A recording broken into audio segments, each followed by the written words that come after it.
Hello there folks, back again for another video. In this one we're going to be looking at the brand new, although by this time when you're watching this video it's been out for a while, but there we go, the Armies of Middle-earth for the Middle-earth strategy battle game. So the previous books in the series from the folks at Games Workshop, like this one here for Armies of the Hobbit and Armies of the Lord of the Rings, were designed to cater towards armies and set-ups and scenarios and things that you would have seen if you were watching the movies for The Lord of the Rings and The Hobbit.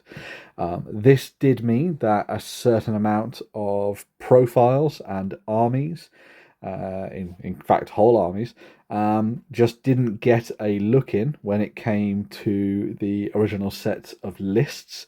And so what we're doing with this book is we're looking at exploring all of those other factions from the wider world of Middle-earth and how they fit into everything. So this allows you to get stuck in and build armies for good and evil, covering everything that wasn't in the movies and instead you might find if you were reading the books. So you can see a breakdown here. You've got a new one for the Free Peoples, Rohan, Gondor, the Kingdoms of Men, Elven Kingdoms, and the Dwarven Holds, my particular favourite, as well as a whole range of new army lists that go alongside them. So for anyone who isn't aware, the way that things work in the new edition of the game is that yes, you have access to all of the different profiles for all of the various characters that you would expect to find in Middle-earth, but then they are built out of army lists, as you see here, which essentially allow you to kind of take the Legendary Legions style of approach from previous editions of the game and build a thematic force based around that. We also have the Forces of Evil, which are broken down into, very simply, Mordor, Isengard, the Misty Mountains, and the Fallen Realms. The Fallen Realms is going to be covering a lot of the stuff to do with Angmar that you would have seen in the last supplement for the last edition of the game, which has now been put back into this book, as you can see here. And again, another set of different evil army lists, including some of the ones for Angmar there, and then also some additional stuff at the bottom there for the Legions of Middle-earth and the Forces of Good and Forces of Evil that can be brought in from other books into this one, and vice versa, and all that kind of good thing. So very cool indeed. So let's just have a flick through and give you a taste of what kind of stuff you get inside this one. I think one of the most important ones, at least for a friend of mine, was the addition of more stuff for the Free Peoples, and in particular the Hobbits.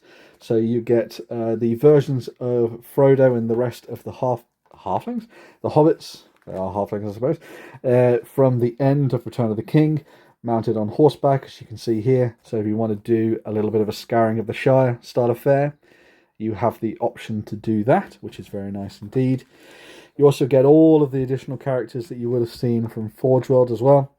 So you're going to get things like Will Whitfoot, Mayor of Mickle Delving, Fredegar Fatibolger, who was an old metal miniature, Paladin Took as well, Thane of the Shire, old metal miniature there as well. So all of the stuff that you were missing essentially from the first Armies of the Lord of the Rings for this edition is put in here when it comes to the Hobbits. So you've got all of your different characters. See if you spot some of your favourites in here, alongside all of your glorious Hobbit archers, Hobbit militia, and Hobbit sheriffs to build up your forces on the tabletop. We also have the return of Grimbeorn and Grimbeorn the Bear in there as well, if you want to go down that route, alongside the classic standard Bjornings, if you wanted to build a super elite force. And one that it was a real surprise to me, but it's really nice to see them back, is you've actually got the Woses in here as well. So you've got Garnbury Garn and the Woses Warriors in there too, which is very nice, alongside Tom Bombadil and Goldberry. So if you want to include them with their points, as you can see there in your games, you have the option to do that. So yeah, have some fun with that one and see where that takes you, I suppose. They all fit into the new style of profile as well. So you've got the addition of the intelligence stat, as you can see there, although of course in the case of Tom Bombadil it's a mystery what that is, alongside your Might Will Fate, and also all of your special rules are broken down in one place, and you all have all of your sort of keywords and things underneath a particular entry as well, which is very, very handy. And this gives you essentially the sort of basics of all of the characters and their sort of core points, values, and everything like that. And then you'll see that will change and develop, and you'll see what options are available to them as you go through their particular army lists. You've also got some new stuff for Rohan, so this is based on some of the other Forge World characters as well. So you have Darowine there, Elfhelm for the captain of Rohan, and then Gondor has Eärnur, the last king of Gondor, Hurin the Tall, Ingold, Beregond. Love myself a bit of Beregond. The Gondor Avenger Bolt Thrower, Prince Imrahil of Donald Almroth with his new plastic miniature, which is always nice to see. Captain of Dol Amroth, the Knights of Dol Amroth, Fall on the Fat, the Axemen of Lozanark, so all of your stuff from the fiefdoms, the fiefdoms, Angbor, the Clanmen, Blackroot Archers. So it's essentially giving you everything else that you wanted to start playing your games of Middle-earth strategy battle game in the new edition, and were missing essentially from the previous books, which is great. So it obviously took a little while for them to get this done, but you know, there's a lot of profiles to get through. So having something like this is probably, you know, a lot of work has gone into it. You also have the Kingdoms of Men. So this is great for those people who want to do your Arnorian forces. So you have Arvedui, the last king of Arnor, Malbeth the Seer. I actually managed to find classic metal miniatures of both of those guys. Yes. So I'm going to get them painted up and have some fun with them. You also have Aranath, the first chieftain of the Dunedain, and Argadir, the captain of Arnor, as well as all of the rest of your Arnorians. So if you're somebody who really liked the new Knights of Arnor, then you can have them in your forces, especially if you picked them up when you were getting the last Angmar supplement and you wanted to actually use them in the new edition. You also have your classic Rangers as well, so you've got your Adathorn, chieftain of the Dunedain, Halbarad, and the Rangers of the North, which is very cool as well. Brand, King of Dale, Bard, the Knights of Dale. Elven Kingdoms, Glorfindel, kicking ass, taking names. He is not to be forgotten. He will be back, and in greater numbers, by which I mean he's back with his horse. You also have Elladan and Elrahir, two of my favourite characters. It was really nice to see them in the War of the North game, voiced by none other than Liam O'Brien from Critical Role fame. That's a little bit of a titbit for you, which is nice. You also have all of your additional stuff here for your various wood elves and things like that. Now, my favourite, the Dwarven Holds, get some time in the sun. There are a couple of missing characters, but they are available as part of a free PDF that I will have a look at in a future video, where I'll be looking at some of the other stuff that has been released by Games Workshop online in digital format to kind of plug some more of the gaps. So the actual Dwarven Holds list as it stands contains Durin, King of Khazad-dûm, alongside Mardin, the King's Ward. You also have all of your classic stuff, so your Dwarf Captain, your Dwarf Warriors, your Iron Guard, your Khazad Guard, and your Dwarf Rangers. The Vault Warden team is still here, as well as the Dwarven Ballista. You also have additional stuff for the other side of things. So if you want to go and dive into the Lord of the Rings from the slopes of Erebor, you have Dane Ironfoot and Thorin III Stonehelm, which is very cool. So they've been added back in for you to use alongside your forces. And here's where these new army lists come together to give you some fun new stuff to play with. So to give you a breakdown, we'll use the Battle of Bywater as a good option. The idea of this is that it allows you to play out a moment of time thematically with your army lists on the tabletop. So in this case, this is all about the Battle of Bywater and fighting back against Sharky and his rogues, his ruffians. So you'll get a series of special rules for choosing this particular army list, alongside a breakdown of who you can actually pick. So, as is the case with all of the stuff in the Middle-earth strategy battle game, you have heroes of valor, fortitude, and minor heroes, and independent heroes as well, and they can each take a different amount of troops to create your warband essentially on the tabletops. But this gives you Merry and Pippin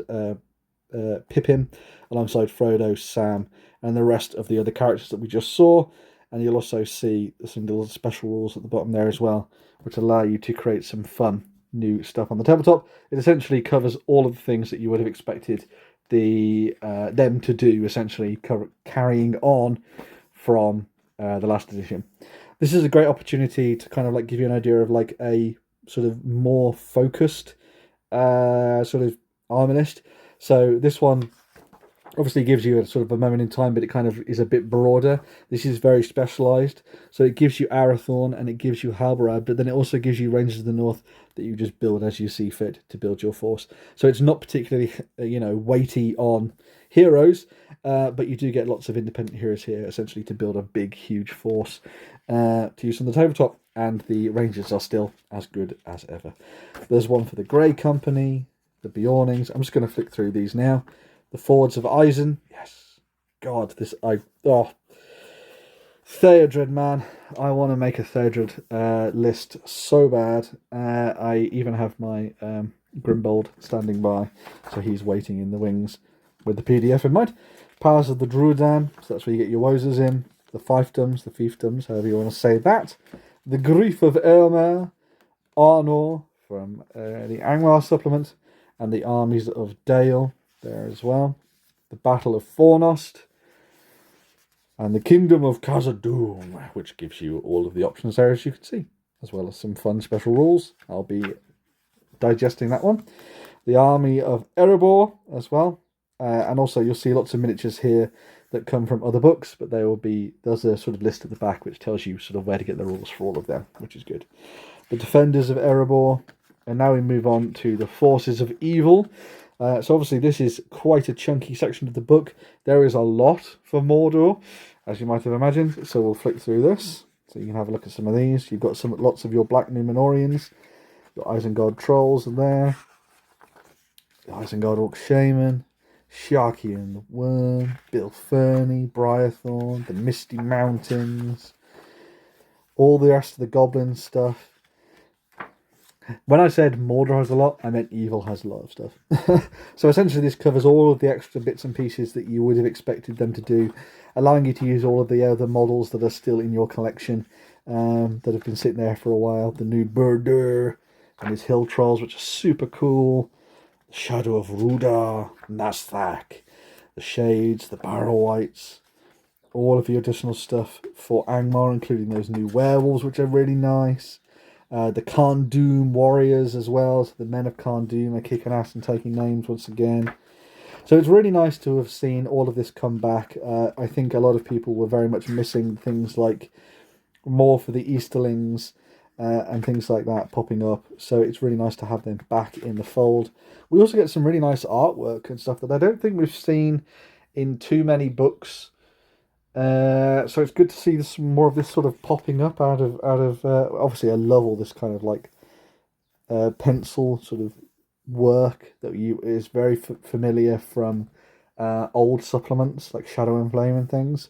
So it's really nice to see that coming back, which is always nice. But yes, lots of things for the Easterlings and all the things you can see there. Oh my god, covers all of those. And also your Umbar fleets. And then you've got your big army lists. So here's the big one for the Army of the Great Eye, led by the Witch King of Angmar. You have Sharky's Rogues, Moria, Dragons of the North, so you can do a full dragon army. Host of the Witch King, and it even comes with special rules. Very nice. Including this, which is the Dragon's Horde, which is where you can sort of tease people. Very cool. Host of the Witch King, the Shadows of Angmar, Burdur's Horde for your troll army, the Wolf Pack of Angmar, the Army of Khand Dûm, Easterlings, the Host of the Dragon Emperor, the Serpent Horde for the Men of Harad, Umbar as well for your Corsairs, the Grand Army of the South, which brings all of that together. And then here is the last bit at the end, which is the Legions of Middle-earth one. And this allows you to take a series of the characters that you've just seen represented in this book, and then where they fit into the different armies. So if you're doing a Kingdom of Rohan army from the Armies of the Lord of the Rings, this means that Daowan becomes a hero of fortitude within that force. So it's nice and easy. This is a good reference guide to fit in alongside the other books in your collection, and to sort of see where it all fits together, which is quite nice. And there's some more stuff for the Legions of Middle-earth for the evil side of things as well. And look, there's another one of those lovely new pieces of artwork, which is very good to see. Love that. But yeah, so that is a whistle-stop tour through the new Armies of Middle-earth book from the folks at Games Workshop. This one has been long awaited, and it is good to see it finally out there in the world. As I say, I'm definitely going to be using this to build my Dwarven force in the next little while, and my friend's definitely going to be using it to build his Hobbit force in the next little while. And it has tempted me to have a look once again at elves in a different style, or maybe rangers, because I have my miniature for Arathorn and stuff like that, and so it'd be really fun to maybe go down that route and do like a ranger army, do all heroes. I think it could be really fun. But yeah, Armies of Middle-earth, long awaited, glad to see it has finally arrived. I'm sure a lot of people have their thoughts on this, so make sure to drop them down into the comments below. As always, like, share, subscribe, do all that kind of good stuff, as they tell you to do in all of your YouTube videos. But most importantly, drop your comments in, because I love hearing what you folks have to say. And yeah, we can get a conversation going about Middle-earth strategy battle game and the future of it, really. So yeah, as I say, I'll be back with a little bit more of a look at some more of the stuff for the various PDFs and things that have been released in the not too distant future. I'll get the screen share up and go through that. But as somebody who has always been a fan of dwarves and has built up a fairly sizable force now, I think it's about time that I bought a copy of Durin and Mardin, added them into the mix, and built myself a classic Khazad-dûm army, rather than it being the Reclamation of Moria. Although more on that in the future, I suppose. But yeah, let me know what you think in the comments down below, as I've already said. And yeah, we'll be back in another video very, very soon. So, without further ado, bye for now.